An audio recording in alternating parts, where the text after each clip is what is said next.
Hello friends, welcome you all.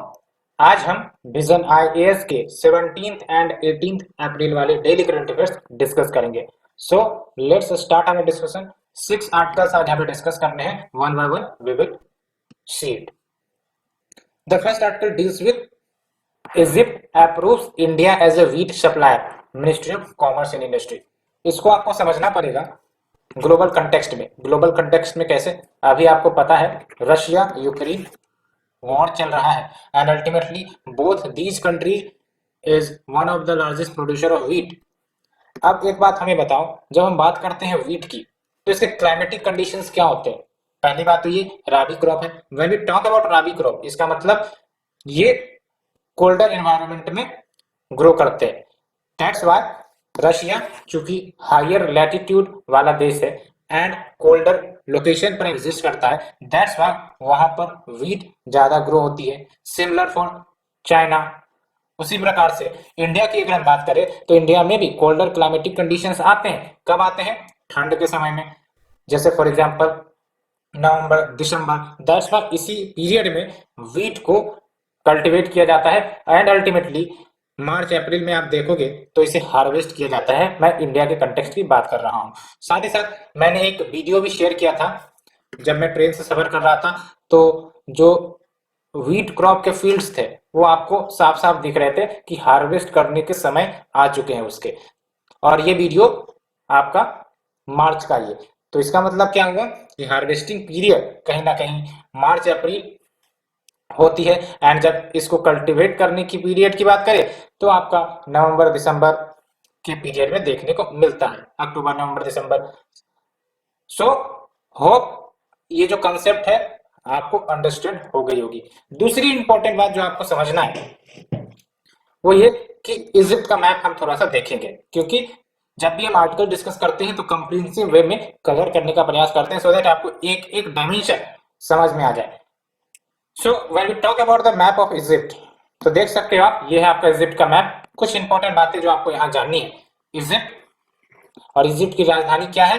Cairo. देख सकते हो नदर मोस्ट पोर्शन में ये कैरो लोकेटेड है। और longest river in the world, river Nile जिसे हम कहते हैं, देख सकते हो इजिप्ट से क्रॉस करती है, ठीक है। और Cairo is located on that river front. And जो दूसरी इंपॉर्टेंट बात आपको जाननी है कि ये जो आपका सिनाई पेनिनसुला देख रहे हो, ये इंपॉर्टेंट है सिनाई पेनिनसुला, ठीक है। ये है आपका टोटल सिनाई पेनिनसुला और ये इजिप्ट का पार्ट है। और इसी Sinai peninsula, when you talk about Sinai peninsula, peninsula का मतलब क्या होता है? Surrounded by 3 water body. तो एक हो गया आपका गल्फ ऑफ सुएज, एक हो गया आपका गल्फ ऑफ अकाबा एंड जो तीसरा हो गया आपका रेड सी। तो that's why it is a peninsula. अब जब हम बात करते हैं सुएज कैनाल की, तो ये जो आपका गल्फ ऑफ सुएज है एंड जो लैंड मास यहाँ पर आप देख रहे हैं, इसी को बेसिकली काट कर ये कैनाल बनाया गया था and we know as Suez canal. तो Suez canal connects the red sea with the Mediterranean sea, ठीक है। और यहाँ पर पोर्ट देख सकते हो, पोर्ट शहीद है ना, पोर्ट सुएज भी है और पोर्ट शहीद भी है, तो ये ध्यान रखना है। And we the gulf of Aqaba. And बाकी मैप्स के बारे में आपको जानकारी तो होनी ही चाहिए कि रेड सी किस किस से बॉर्डर करता है। और ये जो आपका इजिप्ट का बॉर्डर कंट्रीज कौन सा है, जैसे लिबिया है, सूडान है, और आप हमें बता सकते हो कमेंट सेक्शन में। नील रिवर की बात मैंने कर ही ली, ठीक है। एक और ऑब्जर्वेशन आप देख रहे हो, ट्रॉपिक ऑफ कैंसर आपका पास कर रहा है रेड सी से। एंड इंपॉर्टेंट लेक जो आपके देखने को मिलते हैं, लेक नशीर, ये भी आपको ध्यान में रखनी है, ठीक है। तो ये मैंने ओवरऑल कंसेप्ट आपको इजिप्ट के मैप के बारे में बताया है, ठीक है। और कुछ अगर आपको जानकारी पता है इजिप्ट के बारे में तो आप हमें बता सकते हो एंड फ्रेंड्स को शेयर कर सकते हो in the comment section. So friends, come to the topic. तो ये हमने देखा कि इजिप्ट ने अप्रूव कर दिया है इंडिया को एज ए व्हीट सप्लायर। कारण तो आपको ही पता है, जो ग्लोबल फैक्टर्स चल रहे हैं अभी वर्ल्ड ओवर में, एक तो Russia Ukraine war conflict.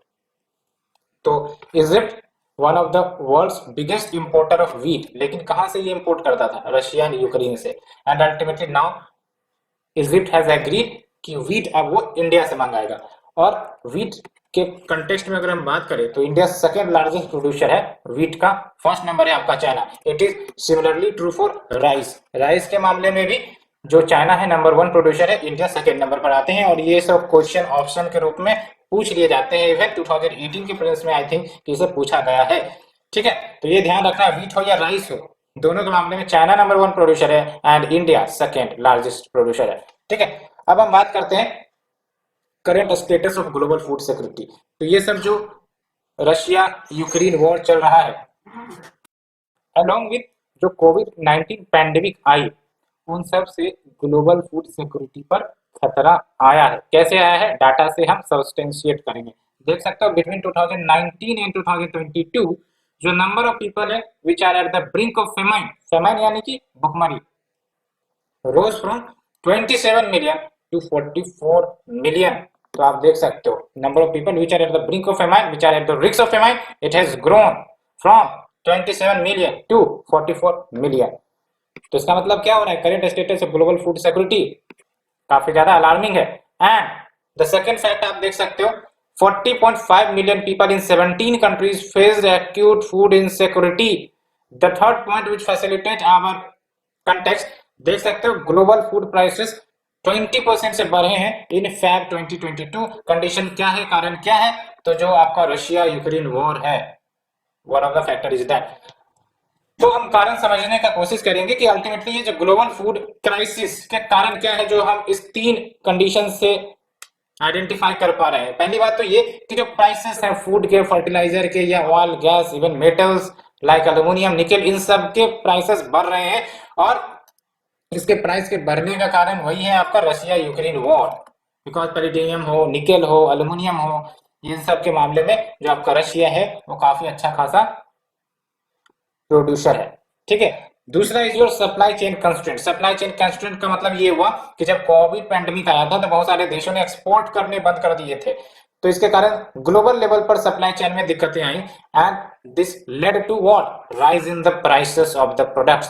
And the next is your high energy cost. और अभी तो हाई एनर्जी कॉस्ट के कारण ये भी है कि आपका जो रशिया यूक्रेन वॉर हो रहा है। तो देख सकते हो एक इंटरनेशनल इवेंट और उसका इम्पैक्ट किन किन फील्ड्स पर हो रहा है आप लिंक कर सकते हो, चाहे फूड हो, चाहे फ्यूल हो, चाहे एनर्जी हो, चाहे सिक्योरिटी हो।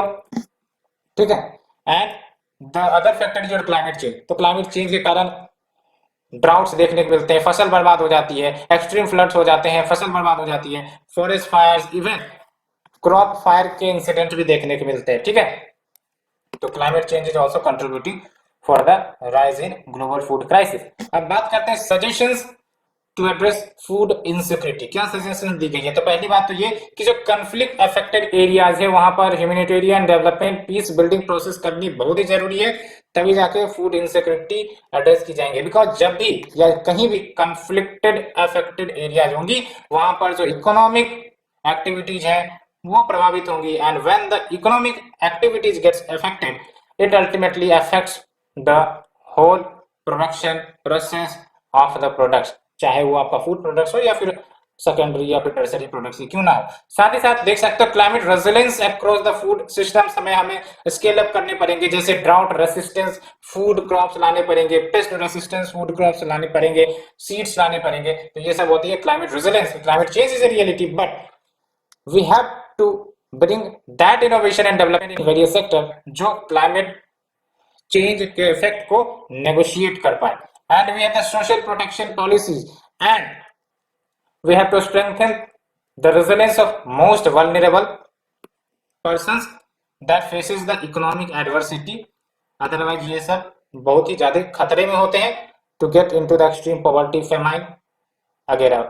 ठीक है, and next is your intervening along food supply chains to lower the cost of nutritious food. बिल्कुल सही, फूड सप्लाई चेन्स में हमें इंटरवीन करने पड़ेंगे। वर्ल्ड लेवल जो ऑर्गेनाइजेशन है उनको भी कहीं ना कहीं इंटरवीन करने की जरूरत है सो दैट जो कॉस्ट है न्यूट्रिशियस फूड का वो लोअर हो सके। तो ये हमने फ्रेंड्स फर्स्ट आर्टिकल कंप्रिहेंसिव वे में डिस्कस किया है।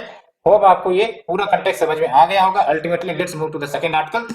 Ministry of environment extends tenure of green permit. तो ग्रीन परमिट की टेन्योर को बढ़ा दी गई है मिनिस्ट्री ऑफ एनवायरनमेंट के द्वारा। ये क्या है ग्रीन परमिट, एंड इसके साथ साथ we will be having to understand environmental clearance क्या है। ठीक है, साथ ही साथ जो एनवायरमेंट इंपैक्ट असेसमेंट के प्रोसेस है वो क्या है, और ये आपका डायरेक्ट सिलेबस है। आई थिंक पहला सिलेबस हमने डिस्कस नहीं किया क्या, Okay. First syllabus is your bilateral, regional, global groupings and agreements involving India and affecting India's interest. तो पहला तो हमने डिस्कस कर लिया. The second one will be dealing with GS paper 3 article number 2 environment impact assessment. ये तो आपका direct topic है, ठीक है. तो वी विल डिस्कस दैट. सो पहली बात तो ये कि हमें इन्वायरमेंटल क्लियरेंसेस को समझना पड़ेगा.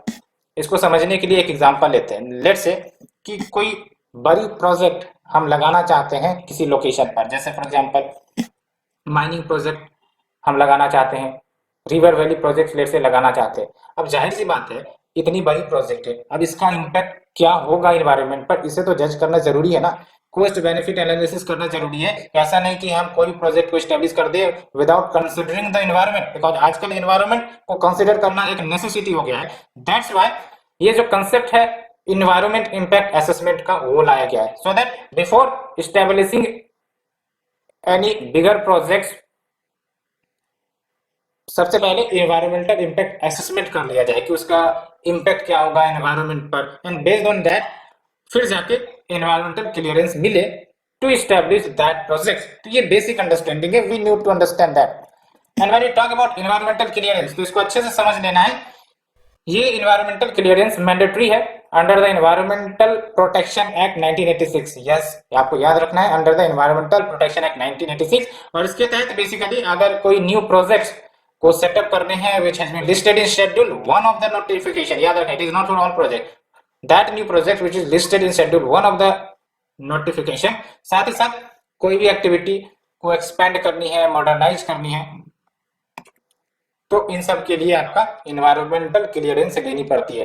And we have the environmental impact assessment legislation 2006 जो मैंडेटरी करता है for the projects like your mining, thermal power plants, river valleys, infrastructure in industries including small electroplating और फाउंड्री यूनिट्स कि उनको इन्वायरमेंटल क्लियरेंस लेना है.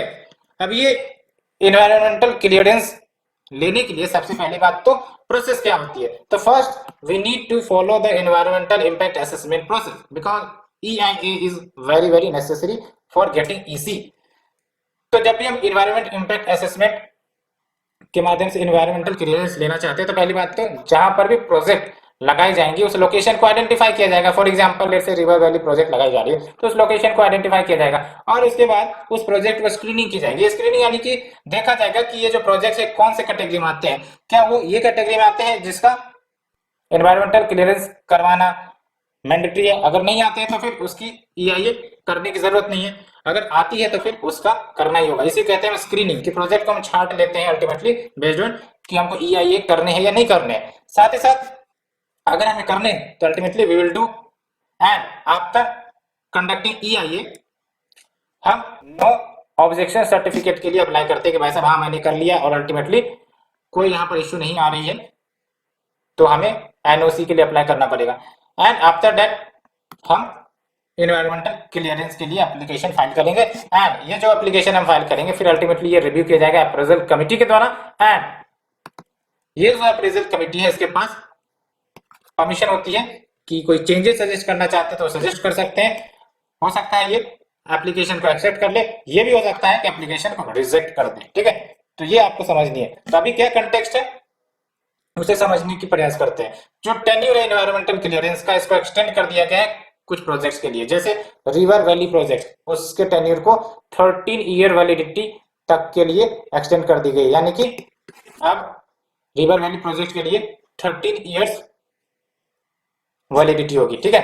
एंड न्यूक्लियर पावर प्रोजेक्ट्स और those projects which involve the processing of the nuclear fuel, तो इनकी validity बढ़ाकर 15 years कर दी गई है. साथ ही साथ for the projects and activity which is other than mining and river valley project, उसके लिए वैलिडिटी कितनी है, 10 इयर्स. ठीक है. साथ ही साथ माइनिंग लीजेस के लिए एनवायरमेंटल क्लियरेंसेस की जो टेन्यूर है उसको भी एक प्रकार से रिव्यू किया जा रहा है.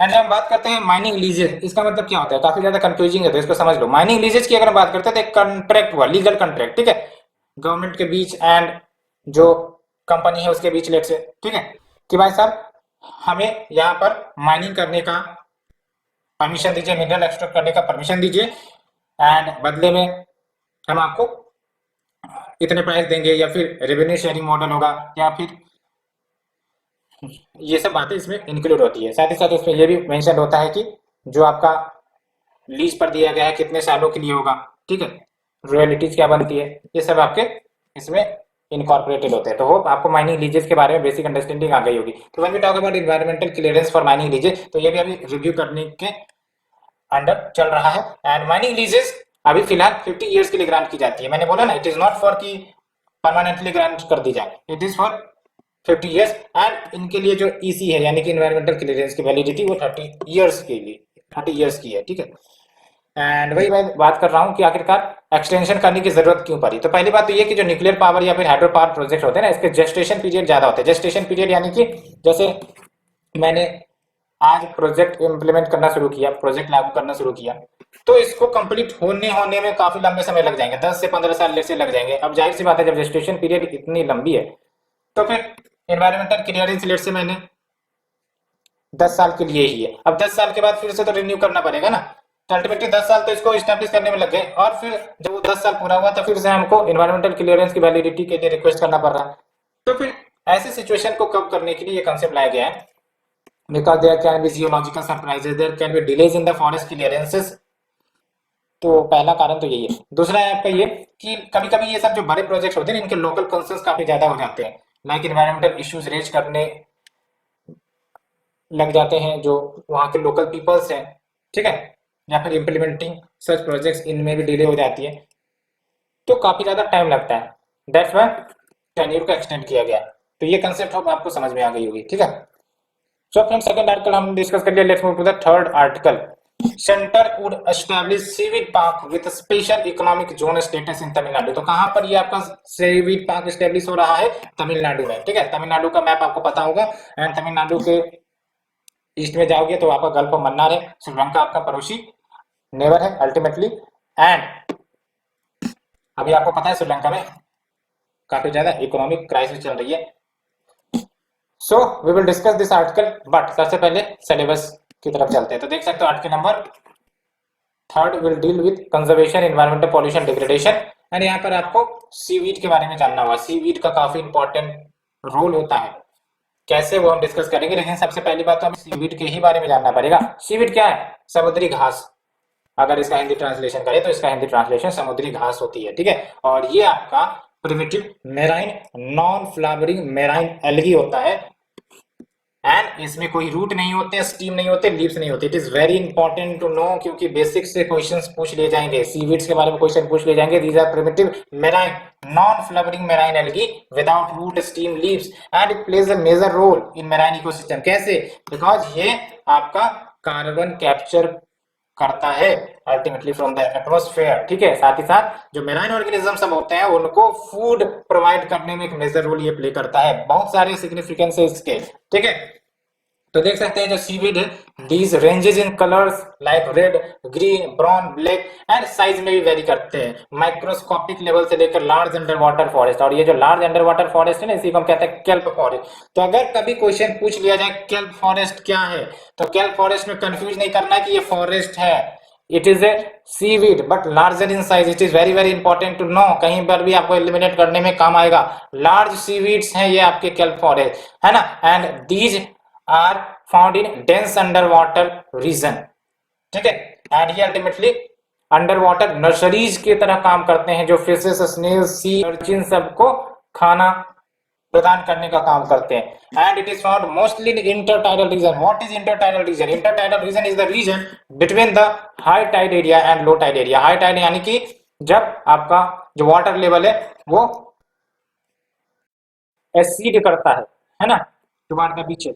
एंड लो टाइड का मतलब जब वो रिसीड करता है, तो दोनों के बीच का जो एरिया है वो है आपका intertidal zone. And you know mangroves also found in intertidal zone and it is very rich biodiversity zone, अगर हम intertidal zone की बात करें तो, ठीक है। तो it is found mostly in intertidal region, southern gulf of Mannar, shallow and deep water of the sea, estuaries में भी मिल जाएंगे आपको, बैक वाटर्स में मिल जाएंगे, केरला के बैक वाटर्स। कुछ याद आ रहा है? अब बात करते हैं सिग्निफिकेंस क्या है सीवीड्स के। तो पहली बात तो ये स्टोर हाउस है न्यूट्रिएंट्स के। सीवीड्स में आपको iron, zinc, magnesium, riboflavin, thiamine, vitamin A, B, C के कितने सारे विटामिन के सोर्स हैं आपके सीवीड। साथ ही साथ बायो इंडिकेटर के रूप में ये एक्ट करता है, balances of the ecosystem and it mitigate the climate change. Why? Because CO2 को ये एब्जॉर्ब करने का काम करता है, ठीक है। And it can be used as fertilisers as well as to increase the fish production and इसको ब्यूरी किए जा सकते हैं in the beaches dunes to combat beach erosion. देख सकते हैं एक नया तरीका बीच इरोजन को कम्बैट करने का कि इसको ब्यूरी किए जा सकते हैं द बीच ड्यून्स एंड इसको इंग्रेडिएंट्स के रूप में यूज किए जाते हैं in preparing the toothpaste, cosmetics, paints. ये सब के यूज पर क्वेश्चन आज करंट अफेयर्स से क्वेश्चन फ्रेम कर रही है, ठीक है। And also government runs the seaweed mission which has been launched by technology information forecasting and assessment. कौन से याद रखना है किसके द्वारा? इट इज बाय टिफैक्ट, यानी कि technology information forecasting and assessment. कौन से? For commercial farming of seaweeds and it's processing. आपको पता होगा ना इसके कमर्शियल फार्मिंग होती है, काफी बड़ा डिमांड होता है ग्लोबल लेवल पर, ठीक है। तो ये फ्रेंड्स थर्ड आर्टिकल डिस्कस किया। Let's move to the fourth article, extreme poverty dipped in India, World Bank report. तो एक्सट्रीम पॉवर्टी यानी पॉवर्टी से रिलेटेड टॉपिक आपका है, और पॉवर्टी की अगर हम बात करें तो issues related to poverty and hunger, poverty से हंगर, हंगर से पॉवर्टी, ये सब इंटर रिलेटेड है, ठीक है। तो ये ध्यान रखना है आपको। एंड और आपको पता ही है एक कोट आपको पता होगा, poverty is worst form of inequality. कैसे? बिकॉज पॉवर्टी इनइक्वालिटी को फैसिलिटेट करता है, ठीक है। तो issues related to poverty and hunger वो हम डिस्कस करेंगे। देख सकते हो जो वर्ल्ड बैंक वर्किंग पेपर है जिसका टाइटल क्या है, poverty has declined over the last decade but not as much as previously thought. ये आपका पूरा टाइटल है और इसका बेसिक एम क्या है कि जो पॉवर्टी के क्षेत्र में जो प्रोग्रेस हुआ है ना, उससे रिलेटेड जो डेवलपमेंट है उसको एक्सचेंज करना with the help of information as well as quickly disseminate the finding of the research. And ये जरूर ध्यान रखना, World Bank defines living in extreme poverty in India as the person who is earning or who is living on $1.9 per day or less in terms of purchasing power parity। तो उसको हम living in poverty का tag देते हैं। याद रखना है आपको, living in extreme poverty in India, a person who is earning or living on $1.9 per day, ठीक है। क्या की फाइंडिंग है? तो की फाइंडिंग की बात करें तो देख सकते हैं एक्सट्रीम पॉवर्टी आपका डिक्लाइन हुआ है, देख सकते हो 12.3 परसेंटेज पॉइंट से बिटवीन 2011 टू 2019 इन इंडिया। तो डिक्लाइन तो हुआ है लेकिन काफी कम, तो 12.3% से। और देख सकते हो पॉवर्टी हेड काउंट फेल हुआ है from 22.5% in 2011 to 10.2% in 2019। Poverty head count ratio या फिर poverty head count simply mean the percentage of people who is living below poverty line, ठीक है। और यहाँ पर पॉवर्टी लाइन का डेफिनेशन कौन सा है? वर्ल्ड बैंक वाला डेफिनेशन, ठीक है। तो ये याद रखना है। तो ये भी कम हुआ है, तो ये भी अच्छी बात है। 22.5% हुआ करता था, अब जाके हाफ हो गया है 10.2%, ठीक है। एंड देख सकते हो जो पॉवर्टी लेवल डिक्लाइन है इन द रूरल एरियाज, ये कहीं ना कहीं ज्यादा रहा है, लगभग 14.7% का डिक्लाइन हुआ है as compared to the urban areas. तो ये काफी अच्छी बात है। साथ ही साथ अर्बन पॉवर्टी कहीं ना कहीं बढ़ गई है 2% से in 2016। It coincides with the demonetization event. तो यहाँ से आप लिंक कर सकते हो, डिमोनेटाइजेशन के कारण काफी ज्यादा जो पीपल है उसको असर देखने को मिले थे। साथ ही साथ देख सकते हो कंजम्पशन इनइक्वालिटी इन इंडिया, ये आपका मॉडरेट हुआ है since 2011।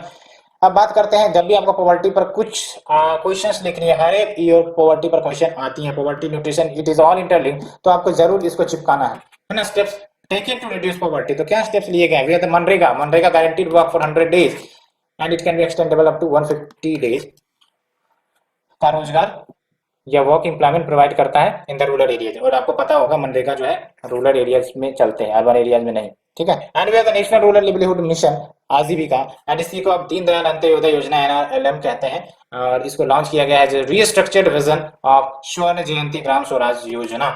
And we are the प्रधानमंत्री कौशल विकास योजना, जिसके तहत स्किल डेवलपमेंट का प्रयास किया जाएगा। When we will focus on the skill development, employment की जो पॉसिबिलिटी है पर्सन की वो बढ़ जाती है, ठीक है। एंड वी आर द प्रधानमंत्री जन धन योजना फॉर द फाइनेंशियल इंक्लूजन, की लोन लेना है, क्रेडिट लेना है बैंकों से तो आप ले सकते हो, मनी लेंडर के बहकावे से आप बच सकते हो। एंड प्रधानमंत्री गरीब Kalyan Yojana for free ration, ये भी बातें हैं, ठीक है। पीडीएस सिस्टम के तहत भी हमें राशन मिलते हैं। तो ये फ्रेंड्स हमने डिस्कस किया ऑल दीज आर्टिकल्स, और आप देख सकते हो ये डाटा आप देख सकते हो। एंड एक बात और, ये जो हमने 2 दिन पहले के आर्टिकल में देखा था, यहाँ पर आप देख सकते हो Oxfam report first crisis then catastrophe release. इसमें क्या है आपका ग्लोबल लेवल पर आप देख सकते हो कि 263 मिलियन मोर पीपल ये आपके एक्सट्रीम पॉवर्टी में जा सकते हैं 2022 में। Why? Because the combined effect of what? Covid pandemic, साथ ही साथ inequality along with food and energy price inflation जो एक्सेलरेट हुए थे वॉर इन यूक्रेन। ठीक है, और इसके कारण पूरा अगर आउटकम देखें तो टोटल 860 मिलियन पीपल ऐसे होंगे जो कहीं ना कहीं $1.9 पर डे के जो एक्सट्रीम पॉवर्टी लाइन है उससे नीचे रह रहे होंगे। समझ में आया? तो ये ध्यान रखना है। एडिशनल कितना होगा? 263 मिलियन इन 2022। अगर सिंपल कहें तो 26.3 करोड़ का एडिशन होगा। एक्सट्रीम पॉवर्टी लाइन में लोग चले जाएंगे, तो ये भी ध्यान रख सकते हो। सो फ्रेंड्स, इसे डिस्कस करने के बाद let's move to the Indo Vietnam ties grow strongly over 50 years. तो इंडो वियतनाम टाइज के बारे में जानने से पहले we will discuss about the Vietnam and importance of Vietnam. क्या इंपॉर्टेंस है, साथ ही साथ जो कल्चरल रिलेशंस है, हिस्टोरिकल रिलेशंस है वियतनाम के इंडिया के साथ, we will discuss also what are the commonalities between these two country, we will also discuss. But सबसे पहले हम वियतनाम के मैप देख लेते हैं। तो आप देख सकते हो when we talk about Vietnam, ये आपके साउथ ईस्ट एशियन कंट्रीज में से एक है। ठीक है, आसियान के मेंबर है ये। आसियान में कितने मेंबर है आप हमें बता सकते हो? एंड ये आप देख सकते हो, ये जो मैं हाईलाइट कर रहा हूँ दिस इज वियतनाम। ठीक है, ये आपके वियतनाम। वियतनाम के बॉर्डर कंट्रीज कौन है? चाइना है, लाओस है, ठीक है, कंबोडिया है, देख सकते हो थाईलैंड नहीं है। ओके, तो ये ध्यान रखना आपको। ठीक है, और जो लाओस है आप देख सकते हो ये लैंडलॉक्ड कंट्री है, यानी कि जो आपके साउथ ईस्ट एशियन कंट्री में ओनली लैंडलॉक्ड कंट्री अगर कहा जाए तो लाओस ही है। ठीक है, एंड ये जो आपका वियतनाम है इसके ईस्ट में आप देख लो gulf of Tonkin and we have the South China sea. ठीक है, अब मैं ये मैप क्यों दिखा रहा हूँ आपको, उसका सिग्निफिकेंस पता चलेगा आपको when we discuss the context. But let's move to the article first. तो ये बातें हो गई। अब देख सकते हो अभी जो 50 इयर्स एनिवर्सरी हुई है बायलैटरल डिप्लोमेटिक टाइज के, उससे रिलेटेड आपका ये आर्टिकल्स है। एंड सिलेबस की बात करें तो आपको पता ही चल गई होगी सिलेबस, व्हाट इज दैट।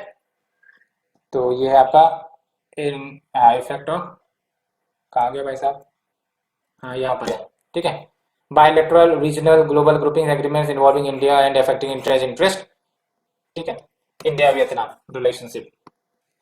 तो what are the commonalities between India and Vietnam, अगर हम बात करें सिंपल शब्दों में या फिर हमारे कल्चरल हिस्ट्री क्या रहे हैं, तो पहली बात तो ये कि वियतनाम में बुद्धिज्म मानी जाती है।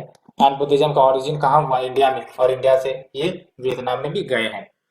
तो एक तो बात ये हो गई historical roots of Buddhism. And साथ ही साथ दूसरा अगर कम्युनिटीज देखे तो वियतनाम भी कहीं ना कहीं कॉलोनियल रूल के अधीन था। वियतनाम ने भी अपनी आजादी की लड़ाई लड़ी है एंड इंडिया ने भी अपनी आजादी की लड़ाई लड़ी है।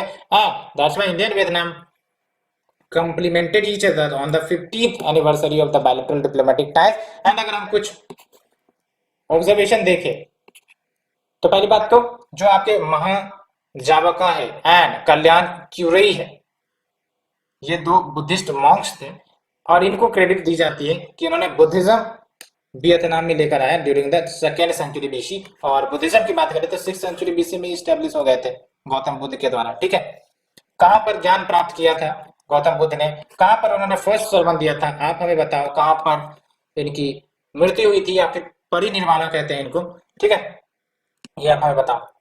And next is your Mahatma Gandhi, जो कि इंडिया की तरफ से father of nation, and Ho Chi Minh famous for Vietnam in the Vietnamese freedom fighting. तो father of nation in Vietnam कहा जाता है हो ची मिन को, आपने पढ़ा भी होगा वर्ल्ड हिस्ट्री में। And it led the people their heroic struggle, है ना। And the countries elevated the relationship, यानी कि दोनों कंट्रीज ने कहीं ना कहीं अपने जो रिलेशनशिप है उसको स्ट्रेटेजिक पार्टनरशिप में एलिवेट किया है 2007 में। एंड साथ ही साथ कॉम्प्रिहेंसिव स्ट्रेटेजिक पार्टनरशिप में एलिवेट कर दिया गया 2016 में। ठीक है, एंड 2020 में देख सकते हो the two countries adopted A historic joint vision for piece prosperity in people. अब यहां से क्वेश्चन बनता है what is the importance of Vietnam for India. पहली बात तो ये कि भारत का एक फोकल पॉइंट है Vietnam for India's act east policy. पहले इंडिया लुक ईस्ट पॉलिसी चलाता था, फिर बाद में बोला कि अल्टीमेटली नहीं भाई साहब हम लुक ईस्ट नहीं बल्कि एक्ट ईस्ट। अब हम देखेंगे नहीं, अब हम एक्ट करेंगे सो दैट हमारे जो रिलेशन है साउथ ईस्ट एशियन नेशन या फिर जो हमारे नेशन नेबरिंग नेशन है और बढ़िया किया जाए। And we have the energy corporation in South China sea. अब मैंने मैप आपको इसलिए दिखाया कि साउथ चाइना सी आप देख लो कहां पर है। ठीक है ना, इधर साउथ चाइना सी, अब वियतनाम इधर है। अब वियतनाम के कुछ कहाँ गया, हाँ, तो देख सकते हो। अब जाहिर सी बात है वियतनाम का प्रेजेंस कहीं ना कहीं साउथ चाइना सी में है ही, ठीक है। तो दोनों देश के बीच एनर्जी कॉपरेशन देखने को मिलती है कैसे, तो जो आपका इंडिया का Oil and Natural Gas Corporation है ये एक्सप्लोर कर रहा है वहां पर oil which is claimed by the Vietnam, यानी कि साउथ चाइना सी आपको पता है ना पूरा चाइना ही क्लेम करता है, लेकिन वियतनाम जिस एरिया को क्लेम करता है वहां पर भारत वियतनाम के सहयोग से ऑयल एक्सप्लोर कर रहा है, ठीक है। जाहिर सी बात है चाइना तो अपोज करेगा ही। एंड देख सकते हैं Vietnam is a key partner both in ASEAN and Indo Pacific context for promoting stability in the region and Vietnam extended support to India's bid for permanent seat in UNSC. ये सब आपको ध्यान रखना है। अब ये जो आपके ये तो हो गए वियतनाम के। सिमिलरली अगर साउथ ईस्ट एशियन नेशन के दूसरे देश भी रहेंगे ना, कुछ इसी प्रकार से आप आंसर बना सकते हो इसी में कुछ चेंज करके, ठीक है, तो आपका वो भी कवर हो जाएगा। So friends let's move to the next article. Ministry of commerce and industry issues tree नहीं tea promotion and development bill 2022। तो ये जो आपका बिल है, पहले बात तो सिलेबस डिस्कस कर लेते नहीं तो भूल जाएंगे। So where is the syllabus, major crops में आ जाएगा आपका, मेजर क्रॉप देयर मार्केटिंग, ठीक है, देख सकते हो आप। Major crops cropping pattern in the various part of the country, tree and transport of marketing of agriculture produce and issues and related constraints. तो पहली बात तो ये जो बिल है वो टी एक्ट 1953 को रिप्लेस करेगा, और ये जो आपका टी एक्ट लाया गया था it actually aims to regulate the tea industry in India, also the tea cultivation, export and establishment of the tea board. तो टी बोर्ड का एस्टेब्लिशमेंट आपका टी एक्ट के तहत है, ठीक है। सबसे पहली बात तो आपका टी इंडस्ट्री के बारे में जानना चाहिए आपको। इंडिया सेकंड लार्जेस्ट प्रोड्यूसर है टी का, ठीक है। पहला कौन है आप बताओ, पहला चाइना है आई थिंक सो। तो सेकंड लार्जेस्ट प्रोड्यूसर है टी का इन द वर्ल्ड, और देख सकते हो शेयर कितना है 20%। And fourth largest tea exporter है after Sri Lanka, China and Kenya. तो सबसे पहला लार्जेस्ट एक्सपोर्टर तो श्रीलंका है, दूसरे नंबर पर चाइना, कीनिया तीसरे नंबर पर, एंड नेक्स्ट फोर्थ नंबर पर आपका इंडिया है। India produces some of the world's finest tea such as Darjeeling tea, और आपको पता है ना Darjeeling tea the first product from India which got GI tag वो दार्जिलिंग टी ही था। एंड देन यू जो असम नीलगिरी टीज, तो ऐसा नहीं है कि साउथ इंडिया में टी नहीं प्रोड्यूस होते, वहां पर भी होते, नीलगिरी एरिया वाला है ना वहां पर। तो अगर बात करें की हाईलाइट ऑफ द बिल, तो देख सकते हैं ये जो आपका आर्चिक यानी कि सदियों पुराने प्रोविजन है, ये आया कब था 1953 में, ठीक है। तो ये जो सदियों पुराने रिडक्टेंट प्रोविजंस है, लाइक कि भाई साहब अगर टी प्लांट करनी है तो परमिशन लेनी पड़ेगी, एक्सपोर्ट अलॉटमेंट, एक्सपोर्ट कोटाज कितनी होगी, लाइसेंस लो, imposition of cess on the tea which is produce in India, साथ ही साथ प्लांटेड टी को अगर हटाना है तो परमिशन लो। तो ये सब जो आपके सदियों पुराने प्रोविजंस है उसको ये रिमूव करेगा। सुनने में लग रहा है कि कितना ज्यादा कॉम्प्लिकेशंस है ना। साथ ही साथ जो माइनर ऑफेंसेस है उसको डिक्रिमिनलाइज किए जाएंगे, साथ ही साथ पीनल एक्शंस को लिमिट किया जाएगा related to the penalty for non compliance, and doctrine of proportionality को इंट्रोड्यूस किया जाएगा, जिसके तहत टी बोर्ड ने अगर कोई भी एक्शन लिया है तो वो action should be in accordance with the objectives of this bill, so that किसी प्रकार का अनफेयर या फिर यूनिलेटरल एक्शन अगर बोर्ड लेती है तो फिर उसको प्रिवेंट किया जा सके। What do mean by doctrine of proportionality, इसको एक सिंपल शब्दों से समझो आप। जैसे फॉर एग्जांपल ये जो टी बोर्ड है, ये टी बोर्ड ने कुछ नियम लेकर आया, ठीक है, या कोई डिसीजन लिया, और ये अगर डिसीजन टी एक्ट के सर्टेन प्रोविजंस को अगेंस्ट जाती है तो अल्टीमेटली वो प्रोविजंस हट जाएंगे। इसको हम कहते हैं प्रोपोर्शनलिटी। पूरा नहीं, जो वायलेट कर रहा है वो हटेंगे। या फिर इसको ऐसे समझो कि आपका पार्लियामेंट ने कोई बिल लेकर आया, अब वो पास हो गया, अल्टीमेटली एक्ट बन गया, तो एक्ट में कुछ ऐसे प्रोविजन है जो कहीं ना कहीं फंडामेंटल राइट्स को वायलेट करे, तो उस प्रोविजंस को हटा देना, ना कि पूरे एक्ट को खत्म कर देना, ये आपका डॉक्ट्रिन ऑफ प्रोपोर्शनलिटी, ठीक है। And when we talk about significance, तो देख सकते हो it will make the sector industrial friendly and ये फैसिलिटेटर के रूप में एक्ट करेगा। साथ ही साथ ईज ऑफ डूइंग बिजनेस, जब ऐसे कुछ एक्शन होते हैं ना, चिपका दो ईज ऑफ डूइंग बिजनेस, ठीक है। एंड और क्या चिपका सकते हो, boost exports from the sector specially in the breakdown of Sri Lankan crisis, because Sri Lanka number 1 export के मामले में, ठीक है। And challenges of the sector क्या है, तो कहीं ना कहीं एक्सपोर्ट अटकी रहती है हमारी, स्टैग्नेशन इन एक्सपोर्ट। जबकि बात करें टी की तो काफी डिमांड है, लेकिन एक्सपोर्ट के मामले में कहीं ना कहीं we remains back. Imbalances in demand and supply leading to the falling prices, declining productivity, lack of value addition, lack of product diversification, and साथ ही साथ मार्केटिंग ब्रांडिंग, ये सब भी फैक्टर्स होते हैं जो अफेक्ट करते हैं, ठीक है। सो फ्रेंड्स ये हमने 6 के 6 आर्टिकल डिस्कस किए, होप यू अंडरस्टूड। एंड अगर आपको अच्छी लग रही है तो प्लीज लाइक शेयर सब्सक्राइब करना ना भूले। Thank you very much for the discussion.